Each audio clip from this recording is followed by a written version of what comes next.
Hello and welcome to Discussions on Loss and Grief with Ray Warner, the podcast where we shine a light on the often avoided topics of grief and loss, while also getting to know a little bit about some amazing people who are no longer with us. I'm your host, Ray Warner, and on today's episode, we have Emilie Lancour, my friend who will introduce herself and her story of grief to you. Emily, can you introduce yourself, please? I am Emilie Lancour. I have been a widow for a little over 6.5 years. My husband unexpectedly passed away in December of 2017. I am a mom to three young men. My youngest just turned 18. I also have a 22-year-old and a 24-year-old son. I have a 20, almost 26-year-old daughter-in-law. I live in Upper Michigan, and we have really hot weather this week. So I'm looking forward to spending some time in Lake Superior tonight. That's a spot that I find really calming and relaxing, to be by the water. I find it really healing. Um, so that's a spot that I do spend a lot of time, and I've done that. I spent 25 years in special education as a teacher and then working at our intermediate school district. I now own and operate my own small business where I work a lot with journaling and writing and different pieces with that. For me, writing is a way to connect with God and healing and processing goals, dreams, hopes, Mm. all of those kind of pieces. So I do a lot with writing and connecting with myself and others that way. Beautiful, beautiful. I love some of the things that I've seen you write. They're amazing and they're beautiful. Got Thank a you. gift. You're welcome. So, tell the audience the story of the loss of your husband, if you would. Um, so it actually kind of starts before the loss of my husband. When I was 35, I was talking to my friend one night and actually about a Tupperware order. And the next afternoon, I was hauling in groceries and got a call from my best friend's parent saying that she had passed away. And I was like, "Oh, I talked to her about Tupperware last night. What do you mean she passed away?" And she had laid down for a nap and didn't wake up. And it led my husband, Steve, and I to have all kinds of conversations of what do you do when you're 35 and you've got kids and all of this stuff. And looking back now, I think it was preparation for the loss of him because we had so many conversations about life insurance and going back to work and what do you do and what do you tell your kids when they're little and young and how do you survive that and what do you do as far as going to therapy or reaching out and the support of the community and that there's no rules to grieving and there's no rules to moving forward and um, the friend of mine, her husband moved on. What lots of the community said was way too quick and way too fast. And I remember at that time saying, "There's no rules to this. Like there's no rules. This is so unexpected." And she wasn't ill and she wasn't sick. And there, what it was just a scary time and it was confusing. And it led us to a lot of conversations. And so at 42, I'm still not thinking this is going to happen to us, but it kind of gave me that preparation. And so what happened is he went in on a Monday and it was the week before Christmas. And he needed to have hernia surgery, just typical run of the mill surgery. And so he said, "Well, if I have it on Monday, I only have to take 2.5 days off of work." He was a teacher. He said, "I'll take Monday, Tuesday, half day Wednesday. I'll be feeling fine by Christmas. We can participate in all of those events. I don't have to go back to work till, I don't know, the 3rd or 4th of January. Mhm. Um, they say, 2 to 3 days, it's outpatient surgery. You should be fine." He's like, "Good. That gives me a couple weeks to heal and be good. Everything will be fine." And that weekend, we were kind of talking, and I said something jokingly. He had a really strong sense of humor. And I Mm. jokingly said something about the surgery and something about life insurance. He said, "That's really not funny." And I thought, that's kind of odd that he like seemed to have kind of like being nervous about it. And I said, "They do Mm. hernia surgery like all the time, like every Monday and Friday, like our hospital does this." And so he went in early Monday morning. I was also a teacher. And so I wrote my sub plans for Monday and Tuesday and said I'd probably be back on Tuesday, but if not, here's my plans. And we went to the hospital Monday morning. The kids all went to school, and we were probably home by, I don't know, 11 o'clock, 11:30 that afternoon. And my son that evening said, "What do we want to do for dinner?" And he'd gone and picked up McDonald's and we ate and he was doing okay. And the hospital policy said you have to have somebody with you for 24 hours. He's on medication, taking painkillers, that kind of thing. And I'm getting his pills all set up. And his dad had said, well, I can come over in the morning so you can go to work and everything. And I thought, I don't know. He's still using a lot of strength because obviously you can't use your stomach Yeah. muscles, that kind of thing to get out of a chair and to stand up. And I said, I don't know. We'll play it by ear in the morning, see how you're feeling. But I can easily stay home. Not a big deal. A couple days before breaks, not like the kids are doing a lot at school anyway. Yeah. Um, Easily can stay home. And he's going to sleep in the recliner. We all kind of go about our thing. And in the morning, he was able to pretty much get out of the chair on his own. And I said, okay, you go to the bathroom, do whatever, get ready. I got him all set up in the chair. I got him the TV remote, his cell phone, a glass of water, like some snack stuff, got everything set up. And I said, your dad will be over in a little bit. Kids and I all left, went to school. I went to my job. Typical day. Yeah. Um, that afternoon, I was in a meeting and the secretary came and said, you need to come out. And I was like, okay, not thinking anything. Like I've heard Mhm. nothing, everything, seemingly fine. And I got called out and the priest from my church and one of my son's friend's mom were standing in the office. And I was like, what are you guys doing here? And they said, you need to come over to the hospital with us. And then anger, confusion, all of that hit. And I said, you need to tell me what's going on. And they said, we don't know. And I said, we need to get my kids. And the woman said, I'll go get your other kids. Your youngest is already at the hospital. And I'm thinking, how did that happen? And so we go to the hospital and he was already gone by that point. And so what had happened was um, his dad had come over and then they were just chilling watching TV and his mom stopped by and we live about, I don't know, 5 or 6 minutes from our like restaurants. We're in a pretty small town. And she stopped by around lunchtime and said, think about going out and picking up some lunch. And he said, I don't know, I'm not really that hungry. And she said, well, if you're on pain medications, you shouldn't have an empty stomach. And he said, oh, well, the chicken nuggets I had last night were pretty good. And she said, okay, I'll run to McDonald's. And so she drove a few minutes to McDonald's, went through the drive-through, picked up the food, and by the time she got back, he was gone. So it was totally, even at that point, not a thing. And so the story I've been told is that he said, well, I guess I'll go to the bathroom while she's gone. And he got up and made his way to the bathroom. And my father-in-law did hear a noise and said, are you okay? And he said, yeah, just trying to, catch my breath. And he said, okay. And said a little while later, there still wasn't really, he wasn't coming out. There wasn't anything. And he went in and he was on the floor and he was already gone. So just, and the hospital said it had nothing to do with the surgery, that it was just whatever. I don't even remember what the, final report was, but they had to do lots of things with the autopsy and all of that. And so here we are, a week before Christmas and he's gone and we have to navigate funerals and trying to get that all done and everything, try to fit it in before the holidays and families coming into town and all of that craziness. And yeah, but I kind of knew what to do and we just started the new life at that point and there's no going back to normal and there's no rules and you're Yeah. suddenly thrown into it. I'm now a widow and I'm now a single parent and I'm 42 years old and what do you do? Where do you go from here? With that new life, what Yeah. was the immediate impacts?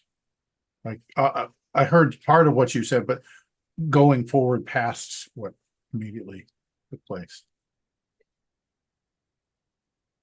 There was a lot of who am I? What do I do now? How do I go forward?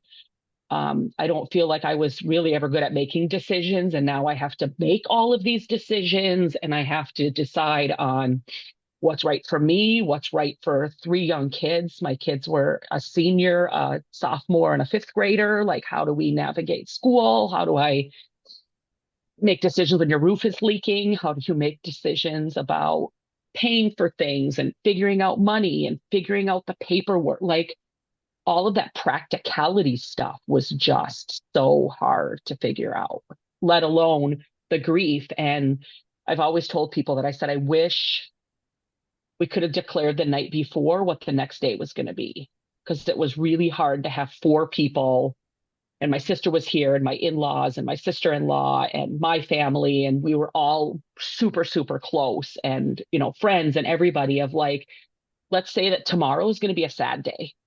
We're Mm. all going to be sad, we're all going to cry, we're going to be upset about this. Or tomorrow's going to be an angry day, everybody gets to be angry and be upset about why did this happen, and I'm mad that it's happened, and I'm mad at each other, and I'm mad at the whole everything. Or tomorrow's going to be a happy day and we're going to share good memories and we're going to laugh about stuff and we're just going to be joyful and we're going to do fun activities. And like, it was so hard to have everybody be in a different space every day. And there'd be days that I'd struggle to get out of bed and my kids would be like, are we going to school? Are we like, doing Yeah. stuff? And I'm like, and then other days I'd be like, okay, we got this. And I'd go upstairs and two out of the three kids couldn't get out of bed. And then I'd be defeated, like just that just unknown every day of like what you were going to be feeling and what was going to come and what was going to be in the mail and what were you going to have to do and what was somebody going to say to you. And and those moments of grief just hit you, that just unknown of like, when is something going to be a trigger,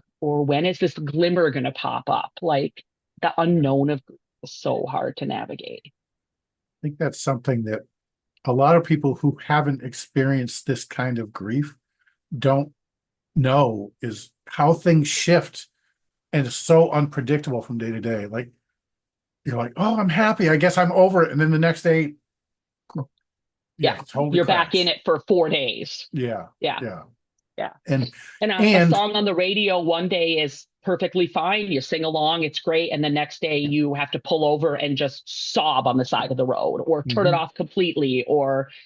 And even yeah, 6.5 years later, I still have that. Sometimes a 20, song will do something or a food will be a trick. Like, yeah, yeah, you same, just same don't here. know. 29 years later, same here. I posted something on Facebook about, what's the song that takes you back? Every time I hear the song Glycerin by Bush, it takes me back because that's came out right about that time. It takes me back to those emotions. Yeah. Yeah. Yeah. And you're navigating, learning all of the things that you previously didn't get to deal with that he took care of. Yeah. Yeah. It just recently happened. Our back driveway is a gravel driveway. It butts up to a parking lot, and the rain had kind of washed a bunch of the gravel out, and I had to call and figure out, what are we going to fill this hole in. And I'm talking to the guy and he's like, oh, well, we have an account in the name of Steve. And I said, yep, that would be the house. And I said, but he passed away, so I guess you put it in my name. And I hung up the phone and I was like, I don't even want to be figuring this out. Like, I don't want to know about crushed concrete and measuring a driveway and figuring out tonnage. And then it came, and then I was out there shoveling it, and I think the anger helped me move 4 tons of crushed gravel. But I was the whole time like, I don't want to be doing this. This isn't something. And I figured it out and I could do it and whatever, but it's not fair. And I don't want to be doing it. And I didn't want to Mhm. figure out, in the middle of winter, my son and I are down in the basement trying to figure out how to turn the furnace on. And Mhm. yeah, paying different bills and figuring out how to file taxes as a qualified widow. And Mhm. like, I don't want to know any of these pieces. I don't even want to have that knowledge in my brain while you're grieving on top of it. Like, Yeah. regularly figuring these things out isn't fun. And then it Hmm. brings up all of these emotions and feelings and the process of everything. It just brings it all back up. And initially, when you're doing it, your brain isn't even working. Yeah. Oh, yeah. Yeah. It's like Yeah. switch right off. Yeah. And has any of this, has it gotten, has it shifted? Has it gotten, I don't want to say gotten better, but how has it shifted over time over the last 6 years? It's really shifted over time. I About a year and a half, 2 years in, I was working with a therapist. I knew after my best friend had died, it took me quite a few months to realize that I needed to be speaking to somebody, that I couldn't do it on my own. And so when Steve died, I knew that I needed to see somebody kind of right away. I think that was a lesson I had learned. And so I started working with a therapist. And in working with her, one day I said to her, I said, I'm so sick of people telling me that it's okay to still be grieving. And it's okay if in 10 years you're still grieving, and it's okay if in 20 years you're still grieving, and it's okay. And it is. I'm not saying that that's wrong. And I know that that's going to happen, but I want to have moments of grief. I don't want to be stuck in this deep grieving where I'm sad Yeah. every day and I can't get out of bed. I said, I just want somebody to tell me it's okay to be okay. Yeah. And then she said, it's okay to be okay. It's okay to have moments of joy. It's okay to be happy. It's okay to think about the future. It's okay to smile and laugh and have good memories and to think about the future and be doing things and all of that is okay. And I was like, are you sure? Like, are you sure it's okay? Because I feel like there's going to be a lot of judgment around that. And I did. I took a lot of my journal writing I had done and I published it as a book called It's Okay to Be Okay because everybody was telling me that it was okay to not be okay.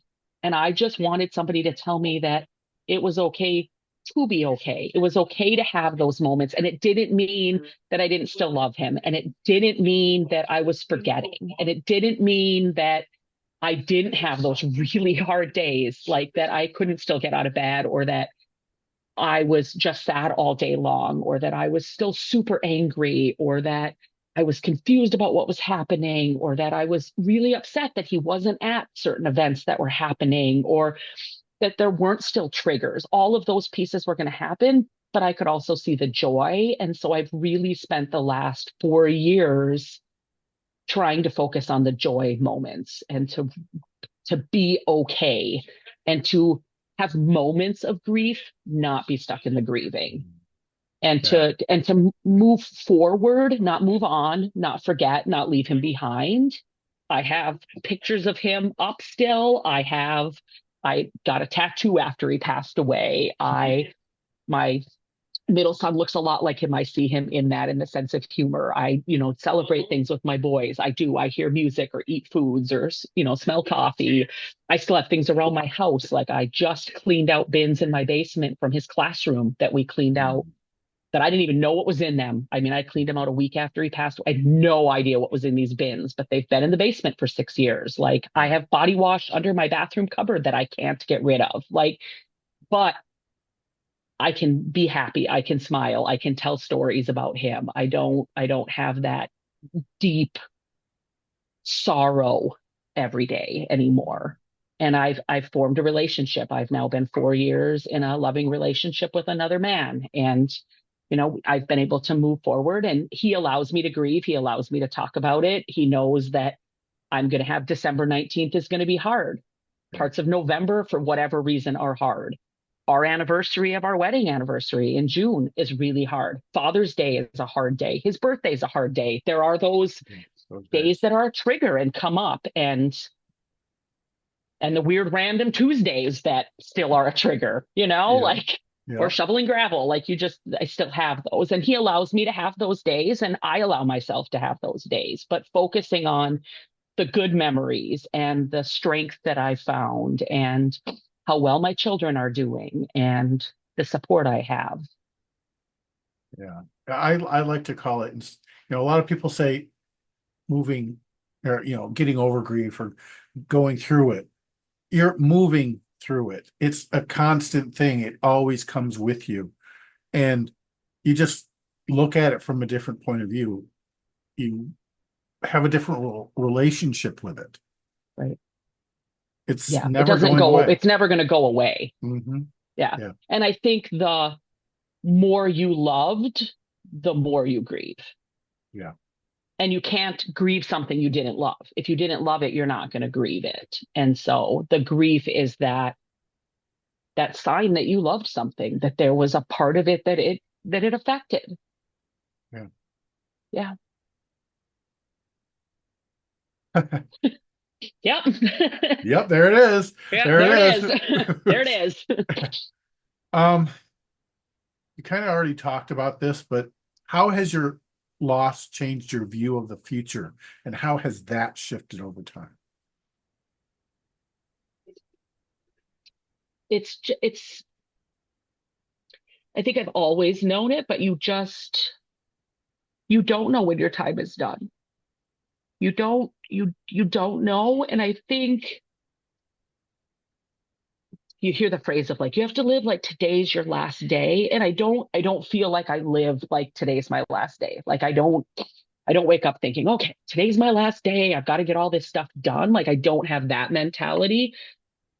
I look for the future and I have hope that there's going to be many more days that I'm going to see lots of things with my kids, that I'm going to have a long time with my partner, that I'm going to maybe eventually be a grandma, that I'm going to watch my nephew grow up, that I'm going to, but I do see it as my parents are getting older. They're in their 70s and I see, my mom had a heart attack last year and I know that that mortality piece comes up, and but I also know that I have survived a lot of grief Mhm. and I've gotten through it. And I have a lot of strategies and techniques and helpful things and support systems and ways to cope with it. And so I know that when it happens again, I will get through it and we'll be okay. And I've joked with my partner of telling me, he's got to make it till like 86 because I'm not ready to go through it again. Like I know I can, but like I Mhm. still am not ready to do it again. Like, can we make it like 40 more years? Like I Yeah, don't want to go through it, but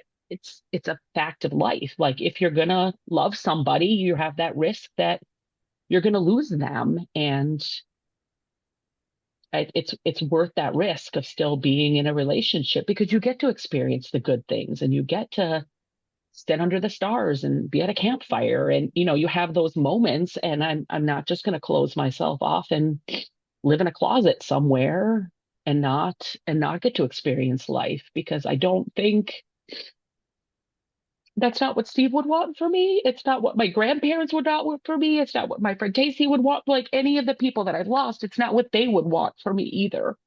yeah, And I wouldn't want that for them if it was the reversed. If it was me that was gone, I wouldn't want people to just be sitting around worrying like, oh, what if I die tomorrow? What if I die tomorrow? And so it's live your life and enjoy it and keep yeah. moving forward.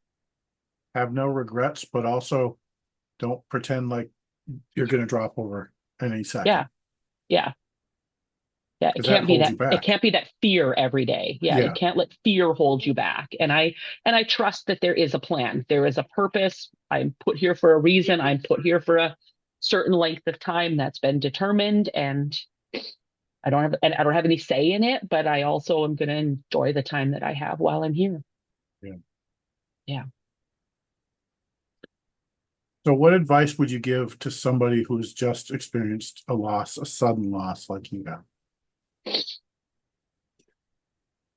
Take the time to feel every emotion that's coming up, because there are so many of them that come and so many of them that are hard and raw and rough, and allowing every one of them, that moment of anger that comes up and the moment of laughter and the sadness of what they're missing, what they're not going to get to experience, what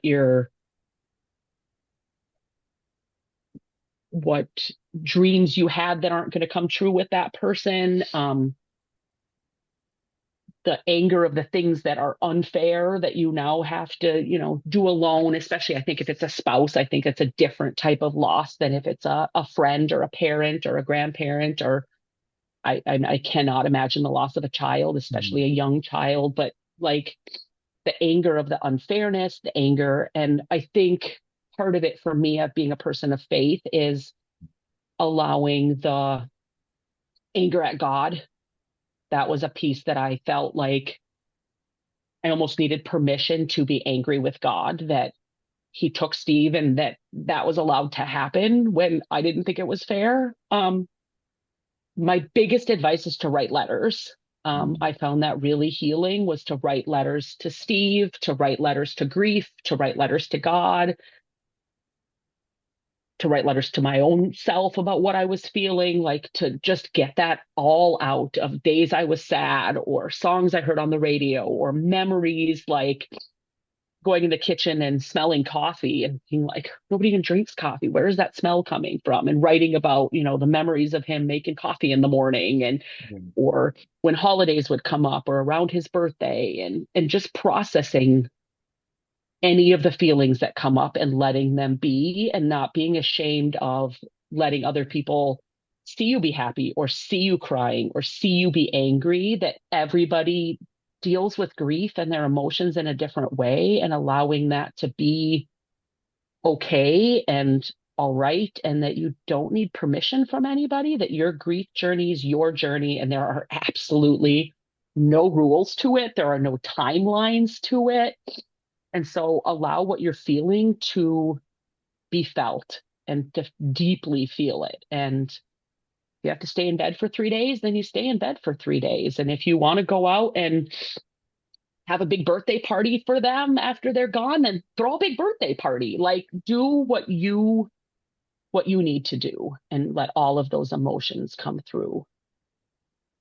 Yeah. And what one of the big things I'm hearing you say in all of this is don't judge yourself, and others' judgments, don't let them affect how you move through this process.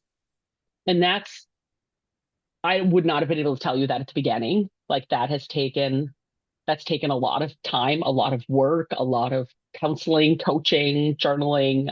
I'm um, on different paths working through that in a lot of different areas, not just with grief, but definitely with grief, because I think people, especially who have not gone through a grieving journey, the loss of somebody, especially a spouse or a parent or a child, um, haven't experienced it. And although grief is a universal thing, I think almost everybody has lost somebody close to them.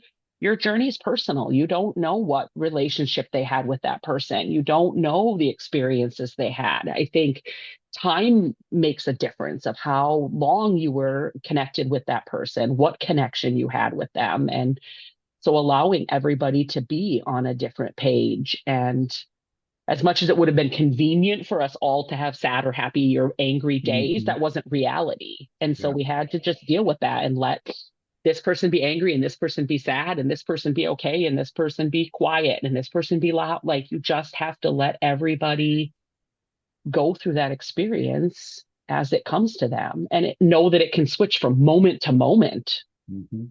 Yeah. There's no calendar for grief. There's no schedule for grief. It does what it wants whenever it wants. It Yeah, just happens. yeah, yeah. And allowing that to happen. Yeah.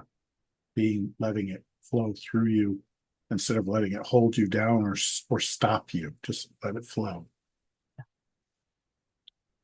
So, what advice would you give to the family and friends of someone who's just experienced a loss? I mean, we just kind of talked about that, but how to be around them? Um, I had a friend of mine whose husband passed away last year, and a mutual friend reached out to me, and she said, I wasn't sure if I should reach out because I didn't know if it was going to bring everything back up for you. I haven't forgotten about him. I think about him all the time. Like, you can bring him up. Please Yeah. share memories, bring stuff up, send me a text when you think about him. Like, yes, yes, it's going to bring up stuff, and maybe it'll make me sad. Maybe it'll make me happy. I don't know. And I said to her, I said, what I want you to do is I want you to go and buy a blanket, a bag of chocolate, and stop by her house. Do not call her. Do not send her a text and say, hey, can I come over tonight? I said, you're her best friend. Just stop by. I said, I had a really good friend who stopped by one night, and she brought a blanket, a bag of chocolate, and something else. I don't remember what the third thing was.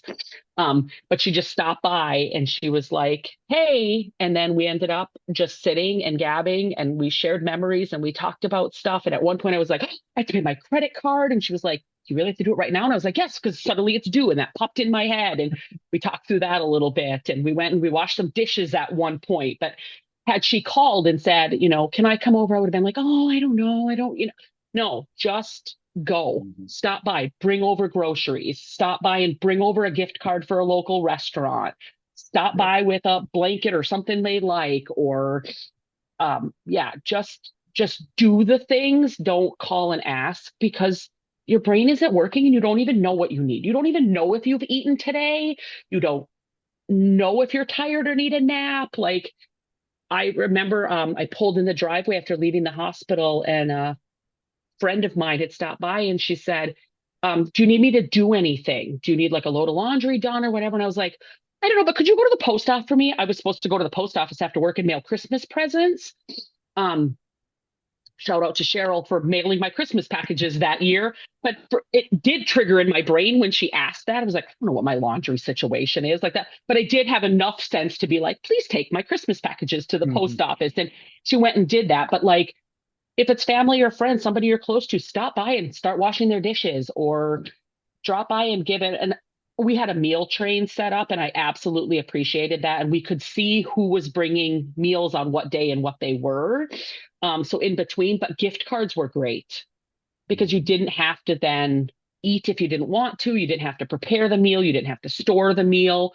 So as much as home cooked meals were great, it was also nice to just have a gift card to run and do takeout or pick up stuff or send a kid out with it or keep it for longer than the meals were going to be good for. So I think just, yeah, dropping off a gift card, stopping by and doing those tasks or noticing like the lawn needs to be cut or Mhm.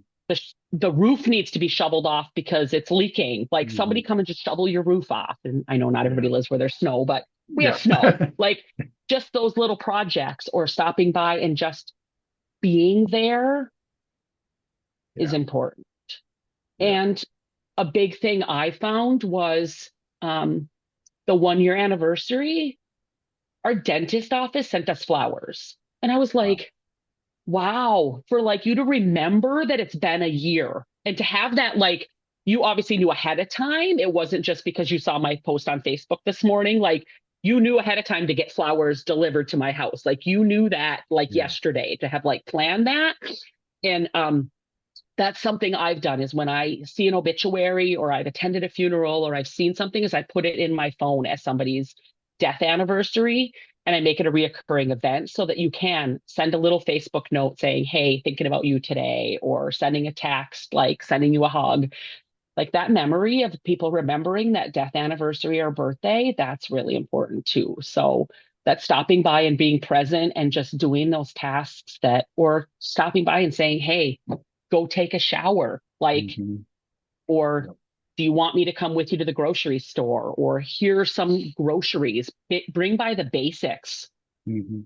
gallon Yeah. of milk, a butter, loaf of bread, some bagels and cream cheese. Like, just bring, and breakfast foods are good too. Oh yeah. Don't just bring dinner to people. Bring some other foods like cheese and crackers, bagels and cream cheese. Like, people don't just need to eat casseroles and Yep.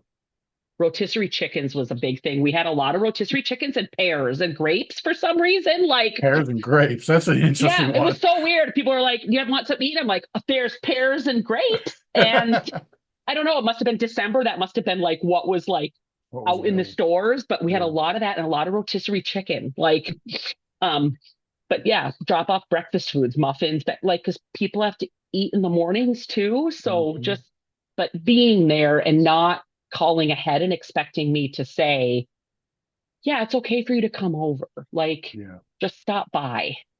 And then I Yeah. can tell you, like, I'll either open the door, I won't open the door, but Yeah. chances are if you come to my door, I will open it and then you can come in and then we can have that conversation. Or what do you need now? Or, oh, I noticed that your dishes, do you want to go and wash them with me? Or I'm going to wash them for you? Like, Yeah. or I'll Yeah. load your dishwasher or I'll vacuum your living room or, but make that off. Make it not a question. Like, I feel like questions are hard and accepting help is really hard. Yeah. Yeah. It's just, So just don't, do it for people. yeah, don't make us think, just Yeah, I do. don't want to know what I want for dinner tonight. I don't know if I ate. I don't know if I want you to come over. Just show up and do it. Yeah. Yeah. Yeah. Our brains are done. They're off. They're Yeah. turned off. We get to have that kind of support. Yeah. So, one last question. Please tell the audience about Steve. Bring him to life like he was really here so that we get to really know him. So Steve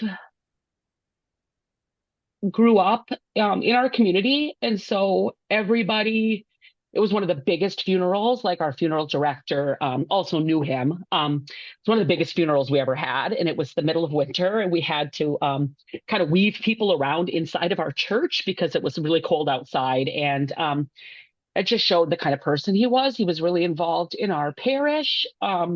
On different committees. He was involved in the school from when he was, we started dating in high school. Started off being really good friends. Our junior year, he asked me to go to prom. And I said, sure, we'd go as friends. My friend was going with somebody else. And so I thought, well, we're friends, we could go.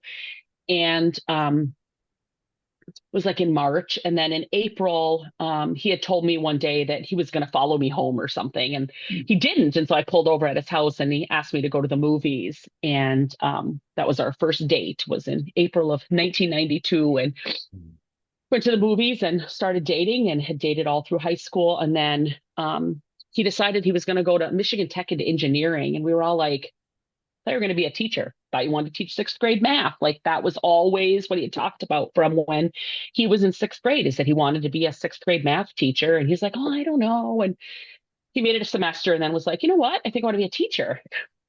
Yep. Yeah, we all knew that. Yep. So he went to school at Lake Superior State University for a year and was missing me, missing his grandparents. Kind of, 5 hours from home was a lot to come home on weekends. And so he did transfer to Northern and got his teaching degree and started doing special education at one of the schools.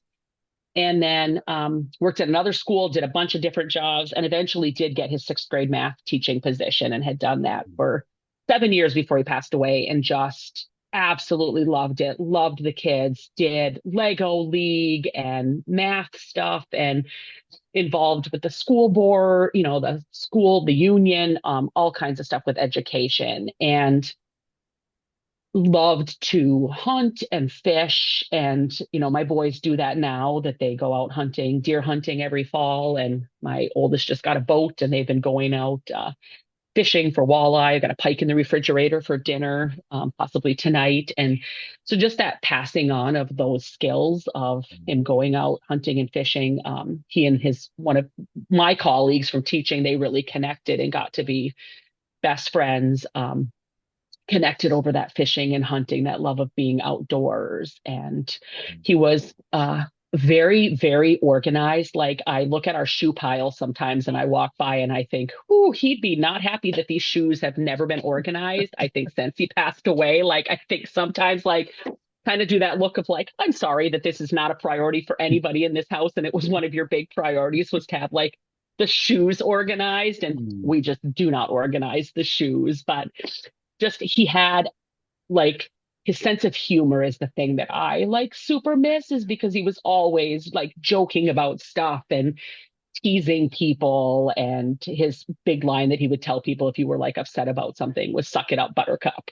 And I can almost like hear it in my head, like the tone he said it, but he was an amazing husband for, we had 20 years together, 5 years before that when we got married, and an amazing dad to our three boys. And yeah, and he loved teaching, he loved people, he loved helping. And so, to not have that, but I truly believe he watches over us. He leaves me quarters in random places. So he is definitely missed, but I know he's still here witnessing us and watching us and encouraging us. So I appreciate you sharing this podcast and sharing more about grief and allowing us to share our loved ones. You're very welcome. And thank you for sharing Steve with me and the listeners. I feel like I've gotten to know him based on what you just shared. So thank you. Tell the listeners how they can connect with you if you'd like. So last year I retired. I was able to do a lot of the retirement because of the life that Steve and I had built and some of the plans after my friend had passed away that we had put into place with life insurance and some decisions we'd made that way. It allowed me to retire and start my own business. It's called Calm Water Writing. I have some healing programs that I work with, especially widows, but grief, triggers and glimmers. I also do bullet journaling, traditional journaling, self-care journaling.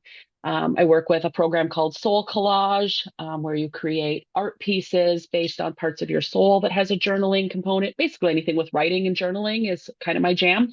I have a website, calmwaterwriting.com. Also have a podcast. I only have a few episodes recorded. Spotify kind of changed their platform of how you could record it. So my podcast is Grief is Random and Real because that's how I feel about it.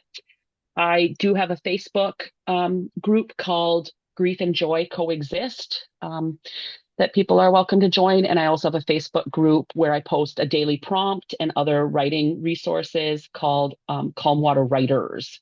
So those are both public groups that people can join and connect with me there and also on my website. The other piece is that I have written two books. They're available on Amazon. If you search my full name, it's easier to find me than the titles. But the first one is It's Okay to Be Okay, Finding Joy Through Grief, which was that story of kind of discovering that it was okay to be okay. It's journal rights from the first 2 years. And then I wrote another one called It's Okay to Love Again. And it's the story of deciding that I was worth pursuing love again after being in that first relationship, my one and only, to find another relationship. And I've got a couple other books and some journals too, but two books about grief and moving forward and being okay. So I will make sure all of that is in the show notes. And thank thank you. you. Thank you so much. It's been wonderful, wonderful Yep. day and wonderful. Thank you for this opportunity and thank you for your message about grief. You're welcome. That's our episode this week. Discussions on loss and grief with Ray Warner. We'll be back next week with a friend of mine who will be talking about her experience with grief. Thank you.